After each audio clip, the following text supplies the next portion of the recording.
Awal mula saya berkebun, saya memang suka berkebun, bertanam bunga, tanaman sayur dan buah, awalnya itu.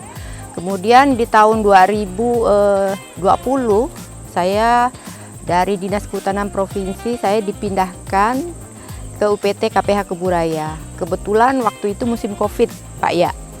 Kebetulan musim Covid. Nah musim Covid itu kan kalau di kantor sempit ya, nggak boleh ya waktu itu kan.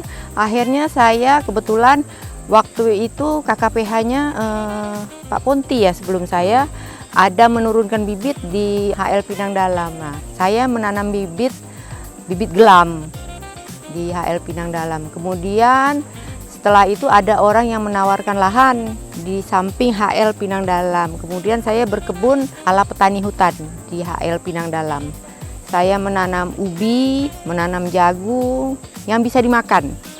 Kelapa, jeruk, alpukat, macam-macam lah. Nah, jadi itu awal mula saya berkebun di HL Pinang Dalam. Termasuk bunga ini biar enak dilihatnya dan saya menjadi betah sambil berkebun. Melihat bunga hari Sabtu dan Minggu libur saya berkebun di sini. Selain saya tugas juga di UPT KPH Kuburaya. Kebun ini dapat kita manfaatkan, kelola secara maksimal. Maksud saya digarap secara maksimal gitu kan, dapat memberikan manfaat lebih sehingga dapat menambah penghasilan ya. Contohnya saja sekarang sifatnya tidak rutin ya, saya sudah dapat menjual dari hasil ubi kayu dengan membuat keripik ataupun menjual basahnya aja. Ini tidak rutin, apalagi kalau kita maksimalkan.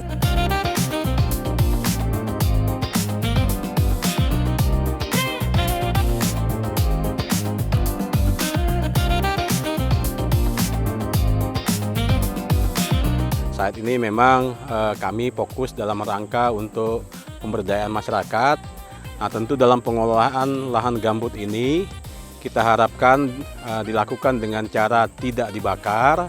Nah, kemudian juga lahan gambut ini meskipun tidak dibakar, tetapi kalau kita lihat ini dapat dioptimalkan. Nah, kemudian salah satunya tentu bagaimana kita membuat inovasi pengelolaannya melalui tadi menggunakan pupuk-pupuk organik yang ada di wilayah gambut itu sendiri.